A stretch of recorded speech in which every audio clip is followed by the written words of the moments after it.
ايه مع شطة ها؟ عمي السلام عليكم. السلام عليكم. واتس يور كومنت؟ وش تعطيني توصية اكل هنا احسن اكله؟ كباب يا اسطى. كل يوم يا اخي انت بتخجب لي كذا بحلقي خاف تشوف. يلا حيا.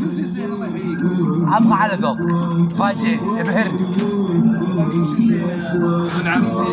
طيب لا بشيء خفيف كذا مع شاي بعد لو سمحت. لا لا عطنا ما ادري اللي يجي انا مستداك لك حتى انت على قولتك. مع عبد الكريم عبد القادر. ما اقول على عبد الكريم عبد القادر كذا شيء كذا. حط عبد الكريم ابو عبد الله بدون كاتشب. عبد الكريم بدون كاتشب. لا عطنا كباب. هذا كباب.